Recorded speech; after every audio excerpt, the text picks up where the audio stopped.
नमस्कार दोस्तों, एडग्रेड अभ्यास पुस्तिका 2024-25 के इस कालखंड में आपका स्वागत है। आज के इस वीडियो में हम कक्षा 8 विषय विज्ञान के अध्याय 2 की प्रश्नोत्तर कैसे करें इस बारे में चर्चा करने वाले हैं। तो आइए शुरू करते हैं हम आज का वीडियो। अध्याय 2 सूक्ष्म जीव एवं शत्रु। इस अध्याय में जो लर्निंग आउटकम समाहित हैं वे हैं 802, 803, 808 और 809। ठीक है, इस एडग्रेड अभ्यास पुस्तिका को कंप्लीट करने के पहले अपनी जो पाठ्य पुस्तक है उसका अध्याय 2 सूक्ष्म जीव मित्र एवं शत्रु को पढ़ लें। उसके पश्चात यदि आप ये एडग्रेड अभ्यास पुस्तिका करते हैं तो आपको बहुत ही लाभ मिलने वाला है। चलिए देखते हैं कि आपने अपने घर में निम्नलिखित घटना देखी होगी। घटना कौन सी है कि ब्रेड या रोटी पर फफूंद लगा हुआ है। तो हाँ, देखा है। देखा उसका रंग कैसा था? सफेद था। इसी प्रकार से जूते पर फफूंद ये ज्यादातर बरसात के मौसम में लगती हैं, तो बिल्कुल देखी हमने, और इसका रंग भी सफेद होता है। जहां हमेशा गीला रहता है वहां काई जम जाती है, बिल्कुल देखा है, और इसका रंग कैसा होता है? हरा होता है। गर्मी में खाना खराब होना है ना, गर्मी में खाना खराब हो जाता है तो वहां पर भी फफूंद है तो उसका रंग सफेद हो जाता है। ये क्या है? ये सूक्ष्म जीव हैं, है ना, जिन्हें हम बिना यंत्र की सहायता से केवल आंखों से नहीं देख सकते हैं।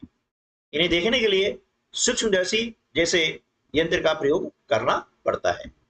अब देखिए यहाँ पर कुछ नाम दिए गए हैं और कहा गया है कि इन्हें बॉक्स में लिखना है। हमने लिखा सूक्ष्म जीव, जीवाणु, कवक, प्रोटोजुआ, शैवाल। बॉक्स में लिखने के पश्चात जो शब्द शेष रह गए हैं उन्हें यहाँ लिखा हुआ है पैरामीशियम, ईस्ट और स्ट्रेप्टोमाइसिन। अब इसके बारे में क्या है कि स्ट्रेप्टोमाइसिन क्या है? एक प्रतिजैविक है, यानी एंटीबायोटिक। चलिए अब हम बात कर लेते हैं बहुविकल्पीय प्रश्नों की।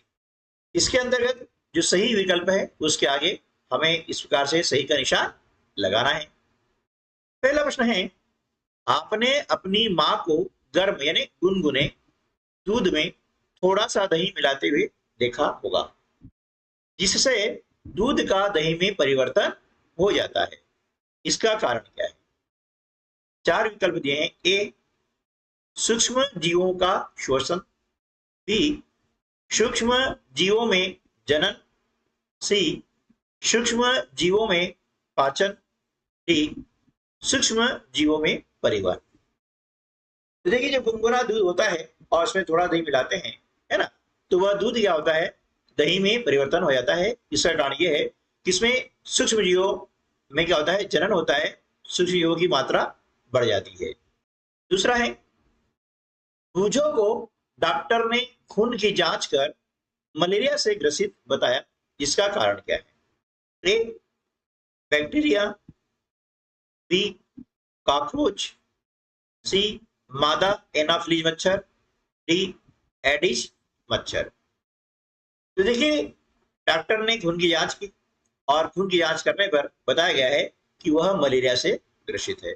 तो मलेरिया होने का कारण क्या होता है? जो मादा एनोफ्लीज मच्छर होता है इसके काटने से मलेरिया होता है, और यह मलेरिया का वाहक होता है। इसलिए विकल्प सी जो है इस प्रश्न का सही उत्तर होगा। और जो एडिस मच्छर होता है ना, इससे क्या होता है? डेंगू रोग होता है। कौन सा रोग होता है? डेंगू। तीसरा प्रश्न है, निम्न में से कौन सा रोग सूक्ष्म जीवों द्वारा पौधों में नहीं होता? ए, नींबू कैंकर। बी, पौधों का सूखना। सी, गेहूं की रस्ट। डी, भिंडी की पीत। तो देखिए, इसमें नींबू कैंकर, गेहूं की रस्ट और भिंडी की पीत, ये जो रोग होते हैं पौधों में, है, ये रोग पौधों होते हैं सूक्ष्म जीवों के द्वारा।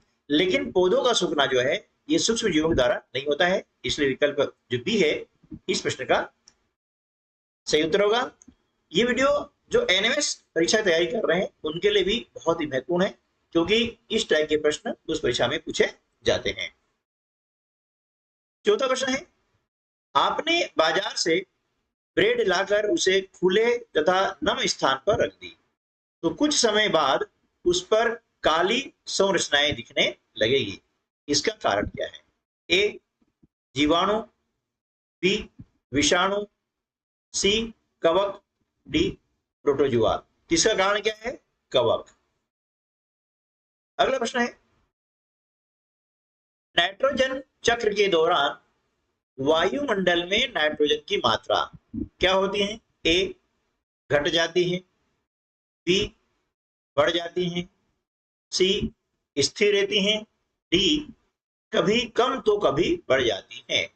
तो नाइट्रोजन चक्र के दौरान वायुमंडल में नाइट्रोजन की मात्रा लगभग स्थिर रहती है, इसलिए विकल्प सी जो है इस प्रश्न का सही उत्तर होगा। हम जानते हैं कि वायुमंडल में नाइट्रोजन कितनी होती है? 78%, ठीक है ना, और 21% जो होती है वह ऑक्सीजन होती है। प्रश्न 2, दिए गए शब्दों में से चुनकर रिक्त स्थानों की पूर्ति कीजिए। यहां पर दिया हुआ है मादा एडिस, पाश्चुरीकृत, किण्वन, संचरणीय रोग, प्रतिजैविक। पहला खाली स्थान है, थैलियों में आने वाला दूध संदूषित नहीं होता, मतलब खराब नहीं होता है, क्योंकि यह दूध होता है, ये दूध कैसा होता है? ये दूध होता है पाश्चुरीकृत। तो यहां पर हम लिख देंगे पाश्चुरीकृत। दूसरा, सूक्ष्म जीवों से प्राप्त औषधि जो बीमारी पैदा करने वाले सूक्ष्म जीवों को नष्ट कर देती है कहलाती है, क्या कहलाती है? प्रतिजैविक। तो यहां पर हम प्रतिजैविक यानी एंटीबायोटिक, है ना। तीसरा, प्राकृतिक शर्करा के एल्कोहल में परिवर्तन की प्रक्रिया क्या कहलाती है? किण्वन। क्या कहलाएगी ये? किण्वन कहलाती है। डेंगू के वायरस का वाहक मच्छर है, कौन सा मच्छर है? मादा एडिज, है ना, मादा एडिज।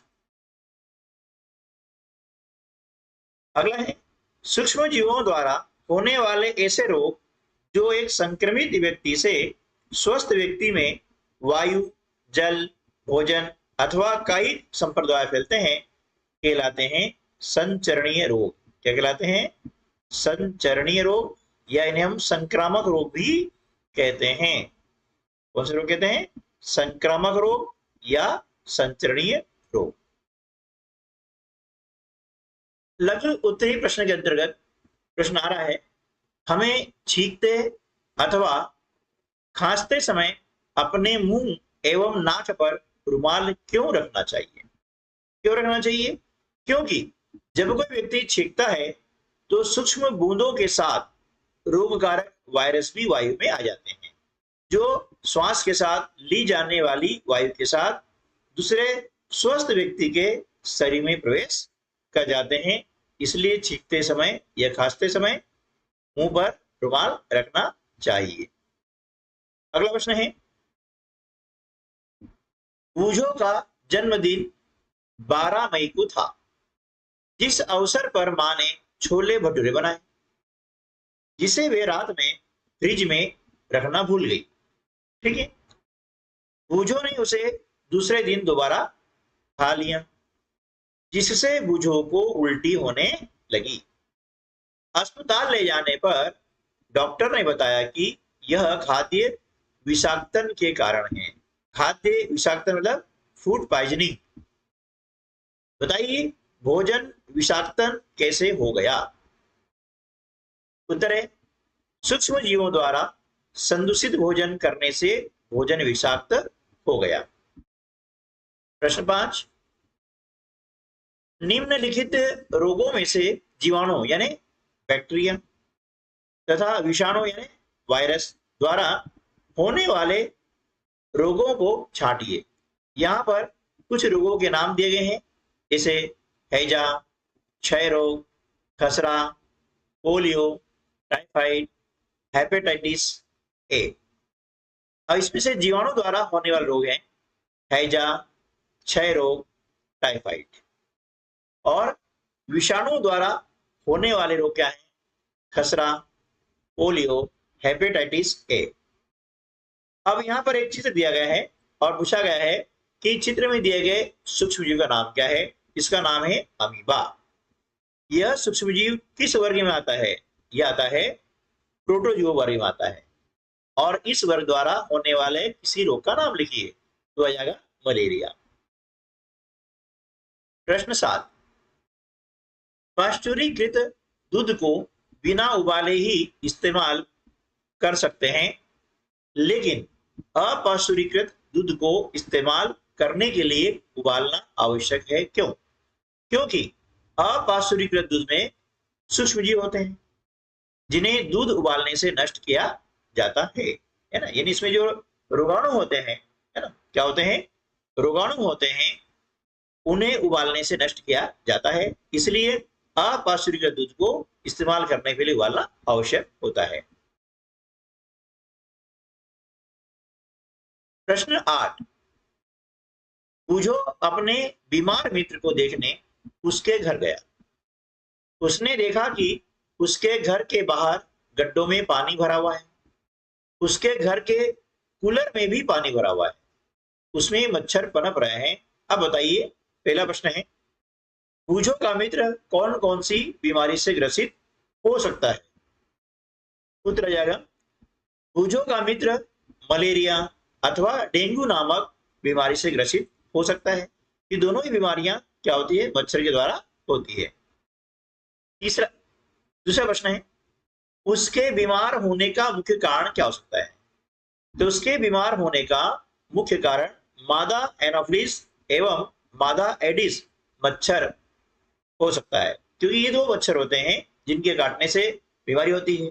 यदि मादा एनोफिलिस मच्छर ने काट लिया तो मलेरिया होने की संभावना होती है, और यदि मादा एडी मच्छर काट लेता है तो डेंगू नामक बीमारी होने की संभावना बढ़ जाती है। तो ये संभावना होती है। अगला प्रश्न है, इस बीमारी से बचने के लिए उसे कौन कौन से उपाय करने चाहिए? पहला उपाय करना चाहिए कि जल को एकत्र नहीं होने देना चाहिए। कूलर में जल है उसको फेंक दें और कूलर को सुखा लें। साथ में मच्छरदानी का प्रयोग करें और मच्छर भगाने वाले रसायनों का भी प्रयोग करना चाहिए ताकि मच्छर न रहे। यदि मच्छर नहीं होंगे तो मलेरिया, डेंगू जैसी बीमारी नहीं आएगी। प्रश्न 9, पहली ने एक बर्तन में मैदा, थोड़ी सी चीनी, एक चुटकी ईस्ट पाउडर मिलाकर गर्म जल से गूंथ लिया। इस गूंथे हुए आटे को उसने रख दिया। निम्न प्रश्नों के उत्तर दीजिए। पहला प्रश्न है, पहली 2 घंटे पश्चात इसमें क्या परिवर्तन दिखेगी? देखिए, 2 घंटे बाद गूंथा हुआ आटा फूल गया, यानी आटा वो फूल जाता है। अगला प्रश्न है, पहली ने गूंथे हुए आटे में जो परिवर्तन देखा वह किस कारण से हुआ होगा? तो वह परिवर्तन हुआ है ईस्ट के कारण। इसके कारण ईस्ट के कारण हुआ है। तीसरा प्रश्न है इसी में, इस प्रक्रिया का उपयोग किन खाद्य सामग्रियों को बनाने में किया जाता है? तो इस प्रक्रिया का उपयोग ब्रेड, पेस्ट्री, केक आदि बनाने में किया जाता है। 10वां प्रश्न है, हमें भोजन को सदैव ढककर रखना चाहिए। उक्त कथन को स्पष्ट कीजिए। उत्तर, मक्खी कूड़े एवं जंतु अपशिष्ट पर बैठती है, रोगाणु उसके शरीर से चिपक जाते हैं। जब मक्खी बिना ढके भोजन पर बैठती हैं तो रोगाणु का स्थानांतरण संभव है, जिससे ऐसा भोजन करने वाला व्यक्ति बीमार हो सकता है। इसलिए कहा जाता है कि भोजन को सदैव ढककर रखना चाहिए, क्योंकि इसमें क्या होती है, मक्खियां आती है ना, तो उसके मक्खी के पैरों में, है ना, रोगाणु चिपके रहते हैं। अब वो मक्खी यदि बिना ढके भोजन बैठ जाती है तो रोगाणु वहां पर स्थानांतरित हो जाते हैं। अब वो भोजन जो व्यक्ति करता है वो बीमार हो सकता है। इसलिए भोजन को सदैव ढककर रखना चाहिए। प्रश्न 11 है, पहली ने कुछ आम खरीदे परंतु कई दिनों तक वह उन्हें नहीं खा पाई। बाद में उसने देखा कि वे सड़ गए हैं, परंतु वह जानती है कि उसकी दादी द्वारा बनाया गया आम का अचार काफी समय तक संदूषित नहीं होता है, मतलब खराब नहीं होता है। बताइए, पहला है आम का अचार काफी समय तक संदूषित क्यों नहीं होता है। देखिए, आपने देखा होगा कि आम का अचार कई महीनों तक हमारे घर में रखा रहता है, लेकिन वो खराब नहीं होता है, क्योंकि आम के अचार में तेल एवं सिरके का उपयोग किया जाता है, जिससे जीवाणु जीवित नहीं रह सकते। ठीक है ना। अगला प्रश्न है इसी का अंदर, आपके घरों में दादी या मम्मी द्वारा किन किन खाद्य सामग्रियों को सूक्ष्म जीवों से बचाकर रखा जाता है। दूध, दही, आम का अचार, आंवले का अचार आदि खाद्य सामग्रियों को सूक्ष्म जीवों से बचाकर रखा जाता है। अगला प्रश्न है, चीनी के उपयोग द्वारा किन किन खाद्य पदार्थों को लंबे समय तक सुरक्षित रखा जाता है। चीनी के उपयोग द्वारा जैम, जेली एवं स्क्वैश को लंबे समय तक सुरक्षित रखा जाता है। अगला प्रश्न है, दैनिक जीवन में सूक्ष्म जीवों का उपयोग कहां कहां किया जाता है। उत्तर है, दैनिक जीवन में सूक्ष्म जीवों का उपयोग ब्रेड, इडली, जलेबी आदि बनाने में किया जाता है। अब आते हैं दीर्घ उत्तरी प्रश्न। इसके अंतर्गत आप देख रहे हैं कि नाइट्रोजन चक्र को आरेख द्वारा प्रदर्शित कीजिए। ये चित्र है, आप देख रहे हैं, ये चित्र आपकी पाठ्य पुस्तक में है। इसे आप इस प्रकार से बना सकते हैं, है ना। अब यहां पर देखिए, ये जो नाइट्रोजन चक्र है ये क्या होता है। वायुमंडल की जो नाइट्रोजन होती है ना, वो क्या होती है, तड़ित द्वारा उसका क्या होता है, नाइट्रोजन का स्थिरीकरण होता है ना। और वो मिट्टी में उपस्थित नाइट्रोजन के यौगिक के साथ मिल जाती है। यानी जो नाइट्रोजन होती है ना, ये मिट्टी में जो उपस्थित नाइट्रोजन यौगिक हैं वो बनते हैं। उसके बाद में क्या होता है कि मिट्टी में जो उपस्थित नाइट्रोजन यौगिक हैं वे जीवाणु द्वारा, है ना, इन्हीं यौगिकों क्या होता है, गैसीय नाइट्रोजन में परिवर्तन होता है और फिर वापस जो है वो वायुमंडल में मिल जाती है। ठीक है। इसके अलावा एक और चक्र होता है, क्या होता है कि जो वायुमंडलीय नाइट्रोजन होती है इसका जीवाणु एवं जो हरे नीले शैवाल होते हैं उनके द्वारा स्थिरीकरण किया जाता है। फिर जीवाणु द्वारा स्थिर नाइट्रोजन को जो नाइट्रोजन यौगिक होते हैं उसमें परिवर्तन होता है, फिर वो कहा जाती है मिट्टी में, है ना। फिर वहां क्या होता है कि नाइट्रोजन के यौगिक रहते हैं, फिर जीवाणु द्वारा नाइट्रोजन यौगिकों को गैसीय नाइट्रोजन में परिवर्तन किया जाता है और पुनः नाइट्रोजन वायुमंडल में चली जाती है। ये कहलाता है नाइट्रोजन चक्र। प्रश्न 14 है, मनुष्य में सूक्ष्म जीवों द्वारा होने वाले सामान्य रोग, उनके रोगजनक सूक्ष्म जीव तथा रोग से बचाव के उपायों को तालिकाबद्ध कीजिए। अब देखिए, ये तालिका आपकी पाठ्यपुस्तक में दी गई है ना। यहाँ पर आप तालिका बना भी सकते हैं और उसको देख के लिख सकते हैं, है ना। जैसे क्षय रोग है, अब क्षय रोग जो होता है जीवाणु के द्वारा होता है ना। खसरा जिसे मिसल्स भी कहते हैं ये वायरस द्वारा होता है। चिकन बॉक्स यानी छोटी माता, ये भी वायरस द्वारा होती है। पोलियो भी वायरस द्वारा होता है। अब इनसे बचने के उपाय क्या है कि जो रोगी व्यक्ति होता है उसको पूरी तरह से अन्य व्यक्तियों से अलग रखना, रोगी की जो व्यक्तिगत वस्तुएं होती है उनको अलग रखना और समय समय पर टीका लगवाना, ये इसके बचने के उपाय है।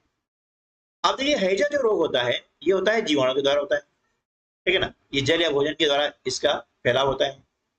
टाइफाइड जो होता है ये भी जीवाणु द्वारा होता है और ज्यादातर ये जल द्वारा फैलता है। अब हैजा और टाइफाइड से बचने के लिए क्या करना चाहिए कि हमारी जो व्यक्तिगत स्वच्छता है और अच्छी जो आदतें हैं, है ना, स्वच्छ रहने के लिए उनको अपनाना चाहिए। जैसे रोज नहाना, ठीक है, शुद्ध कपड़े पहनना, कपड़ों को धूप में सुखाना, ठीक है, और भली भांति पके भोजन या उबले पेयजल का उपयोग करना और समय समय पर टीका लगवाना। अगला जो रोग होता है उसका नाम है hepatitis A. Hepatitis A virus का होता है ना, जो जल के माध्यम से फैलता है। इसका उपाय क्या है कि उबले पेयजल का उपयोग करना चाहिए और समय समय पर टीकाकरण होता है तो टीका जरूर लगवाना चाहिए। आपके विद्यालय में भी स्वास्थ्य विभाग के व्यक्ति आते हैं टीका लगाने के लिए, है ना। अवश्य लगवाना चाहिए क्योंकि वो आपके स्वास्थ्य के लिए आते हैं, आप स्वस्थ रहें इसलिए आते हैं, ठीक है ना। चलिए मलेरिया। अब मलेरिया जो रोग होता है वह प्रोटोजुआ के द्वारा होता है। फैलने का तरीका क्या है? मच्छर है, इसलिए मच्छरदानी का प्रयोग करें, मच्छर भगाने वाले रसायन का प्रयोग करें, कीटनाशक का छिड़काव करें और मच्छर के प्रजनन को रोकने के लिए जल को किसी भी स्थान पर एकत्र न होने दें, जैसे घर के सामने गड्ढों में, छत के ऊपर, टायर के अंदर, या कोई डिब्बा पड़ा हुआ है उसमें, तो डिब्बे दिए हैं तो उसको औंधे रख दें, उल्टे कर दें, है ना। टायर में पानी न भरने दें। कूलर के अंदर ही पानी होता है तो उसको पानी को बाहर फेंक दें और कूलर को सूखा रखें। इस प्रकार से हम जो है मच्छर नहीं पनपेंगे, तो जब मच्छर नहीं पनपेंगे तो मलेरिया और डेंगू नामक बीमारी भी आपको नहीं होगी। प्रश्न 15 है, सूक्ष्म जीव हमारे लिए अभिशाप होते हुए भी वरदान है, इस कथन को स्पष्ट कीजिए। उत्तर है, कुछ सूक्ष्म जीव हानिकारक हैं तो कुछ सूक्ष्म जीव हमारे लिए लाभदायी भी है। जैसे दही, इडली, ब्रेड, जलेबी आदि सूक्ष्म जीवों के कारण ही बन पाते हैं। बेकरी उद्योग में इष्ट के उपयोग के कारण ही ब्रेड, पेस्ट्री एवं केक बनाए जाते हैं। इस प्रकार कहा जा सकता है कि सूक्ष्म जीव हमारे लिए अभिशाप होते हुए भी वरदान है। अब इसके बाद में प्रोजेक्ट 1 है, 2 गमले लेकर के प्रत्येक को मिट्टी से आधा भर दीजिए, इन्हें ए एवं बी चिन्हित कीजिए। ए गमले में पौधों का कचरा तथा जंतु अपशिष्ट भर दीजिए। गमले बी में पॉलीथीन की थैली, कांच की बोतलें और प्लास्टिक के टूटे खिलौने। 3 से 4 सप्ताह के बाद में आप देखें और नीचे प्रश्नों के उत्तर देना है। ये कार्य आप कर सकते हैं, है ना। उदाहरण के लिए हमने आपको समझाया हुआ है कैसे करना है। पहला प्रश्न है, क्या आपको दोनों गमलों की वस्तु में अंतर दिखाई देता है? जी हाँ, दोनों की वस्तु में अंतर दिखाई देता है। दोनों गमलों में से किस गमले की सामग्री का अपघटन हो गया? तो गमले ए की सामग्री का अपघटन हो गया है। क्यों हो गया है? इसमें जंतु अपशिष्ट है, ठीक है ना, वो गल जाते हैं। अपघटन मतलब गलना, है ना। अब सामग्री के अपघटन का क्या कारण है? तो अपघटन क्या होती है? एक प्रकार की क्रिया होती है जिसमें तत्व अलग अलग सूक्ष्म भागों में विभाजित हो जाते हैं, है ना, उसका विघलन हो जाता है, गल जाते हैं, ठीक है ना। जिस गमले की सामग्री का अपघटन नहीं हुआ उसके क्या क्या कारण हो सकते हैं? तो देखिए उसके कारण ये है कि पॉलीथीन की थैली, कांच की खाली बोतलें तथा प्लास्टिक के टूटे खिलौनों के अपघटित न होने का कारण यह है कि प्रकृति में जो मौजूद सूक्ष्मजीव है वे उन्हें अपघटित करने में सक्षम नहीं है, ठीक है ना, जो प्लास्टिक आदि को विघटित कर सके। यानी प्रकृति में ऐसे कोई सूक्ष्मजीव सक्षम नहीं है, ऐसा कह सकते हैं, कि जो प्लास्टिक या कांच के टुकड़े उसको विघटित कर सके। अगला प्रश्न है, जिस गमले की सामग्री का अपघटन हो गया उससे क्या उपयोग है? अब जिस गमले की सामग्री का अपघटन हो गया है उसका उपयोग खाद बनाने में किया जा सकता है ना, जैविक खाद बना सकते हैं। प्रोजेक्ट 2, आप अपने दैनिक जीवन में जिन डिब्बा बंद या पैकेट बंद भोज्य पदार्थों का उपयोग करते हैं उन सामग्रियों के पैकेट्स का सूक्ष्म अवलोकन कर निम्न तालिका को पूर्ण कीजिए। देखिए आप भोज्य पदार्थ लाते हैं, पैकेट में लाते हैं, तो जो भी आप पैकेट में लाते हैं यहाँ पर उसकी तालिका बना सकते हैं, ठीक है ना, कोई कठिन कार्य नहीं है। उदाहरण हमने यहाँ समझाया हुआ है। देखिए ये सारी चीजें रहती है। भोज्य पदार्थ के पैकेट का नाम, है ना, पैकेट का नाम क्या है उसमें वो लिख दीजिए आप।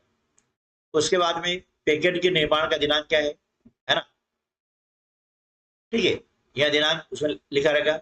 मैन्युफैक्चरिंग डेट होती है वो लिख सकते हैं। फिर पैकेट समाप्ति का दिनांक उसमें लिखा रहेगा एक्सपायरी डेट, है ना, वो आप लिख दीजिए यहाँ पर। अब भोज्य पदार्थ में उपयोगी संगठक के नाम क्या है ना, तो उसके अंदर कंटेंट लिखा रहता है, उसमें आप लिख सकते हैं इसमें कार्बोहाइड्रेट है, वसा है, प्रोटीन है, जो भी है ना। और उसे संरक्षित करने के लिए, है ना, किस परिरक्षक का उपयोग किया गया है? तो वह है जिसे नाइट्रोजन है ना, तो आप यहाँ पर लिख सकते हैं। इस प्रकार से जो भी आप पैकेट लाते हैं, पैकेट बंद सामग्री लाते हैं या डिब्बे में जो बंद समय रहते हैं, तो उनमें ये सारी सूचनाएं रहती हैं, तो आप इनको लिख सकते हैं। वह अपनी मम्मी या दादी से पूछ कर पता लगाएं कि वे घर में किन किन भोज्य पदार्थों को लंबे समय तक संग्रहित करते हैं। तो देखा होगा आपने, आम का अचार है, आंवले का अचार है, दाल चावल आदि ये संग्रहित घर में रखे जाते हैं लंबे समय के लिए। दालें हैं, है ना, पापड़ी है, पापड़ है ना।